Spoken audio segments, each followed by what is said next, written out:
النهاردة هوريكم ازاي بعمل سماش برجر يجنن بوصفتي اللي مش بغيرها من سنين. هنعمله بكل تفاصيله من اول العيش لحد الصوص، ووعدكم بعد الفيديو ده مستحيل يعجبكم برجر من بره تاني. قبل ما نبدأ، انا نسمة يسري ودي قناتي. لو اول مرة تشوفوها اشتركوا وفعلوا جرس التنبيه عشان توصلكم كل الوصفات الجديدة.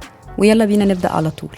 هنحتاج كيلو لحمة مفرومة نسبة الدهون فيه تقريبا 20%. هزود عليه معلقتين كبار صوص باربيكيو بيديله نكهة مدخنة حلوة قوي، معلقة صغيرة ملح، نص معلقة صغيرة فلفل اسود، وبس كده.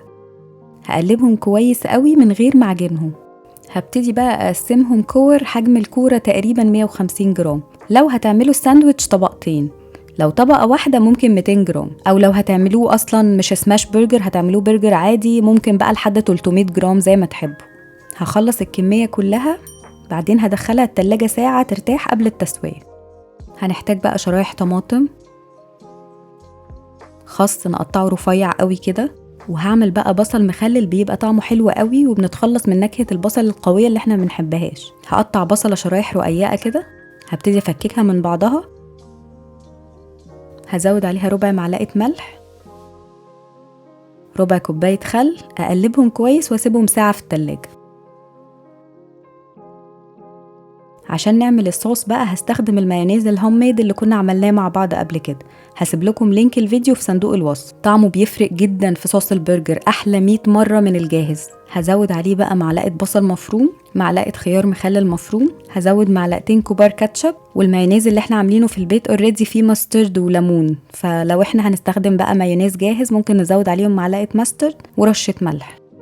تعالوا بقى نعمل أسهل وألذ بطاطس ويدجز ممكن تاكلوها جنب أي ساندويتش وبطريقة بسيطة جدا.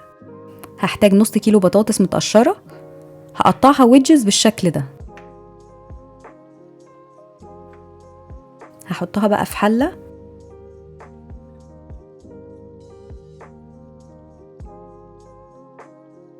أزود عليها مية،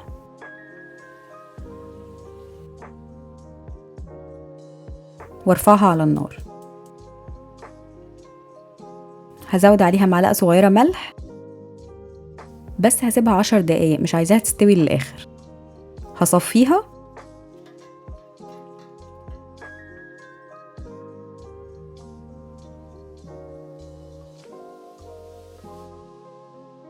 وبعدين في حلة على النار فيها زيت هنزل راس توم كاملة زي ما هي بقشرها، عودين كبار روزماري فريش.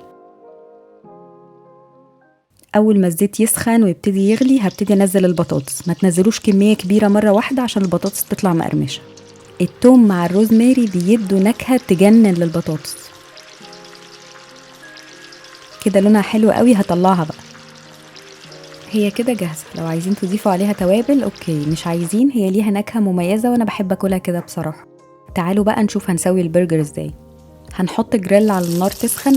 المفروض ان هي تكون حاجة تقيلة، كل ما تبقى حاجة تقيلة كل ما حاجة تحفظ الحرارة كويس وتسوي البرجر كويس. هنزل معلقة كبيرة زبدة وهبتدي انزل البرجر، هحط عليه ورقة زبدة وهبتدي اضغط عليه بالسباتشولا بالشكل ده. تقدروا تستخدموا اي طاسة تقيلة عندكم وتضغطوا بيها بنفس الطريقة.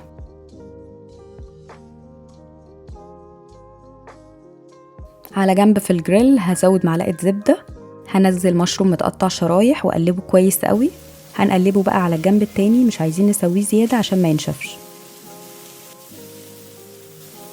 العيش اللي عملناه في الفيديو اللي فات هفتحه وهحطه يتحمص على الجريل. هنزود بقى الجبنة اللي تحبوها. اول ما ياخد لون حلو كده هبتدي ازود معلقة صويا صوص وارفعه من على النار على طول. وبعدين هنجمع الساندوتش، الصوص،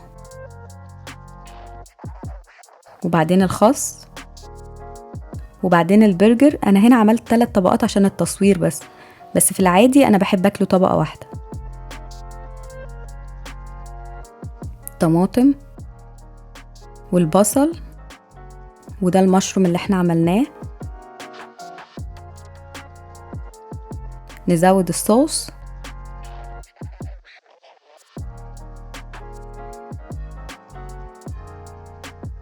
هثبته كده بالستيك عشان ما يوقعش. نحط جنبه البطاطس اللي عملناها، شكله يجوع وطعمه خطير زي ما انتوا شايفين. جربوه واوعدكم مش هتاكلوه من بره تاني. بس كده، لو لسه بتتفرجوا لحد هنا شكرا جدا عشان بتتفرجوا للآخر.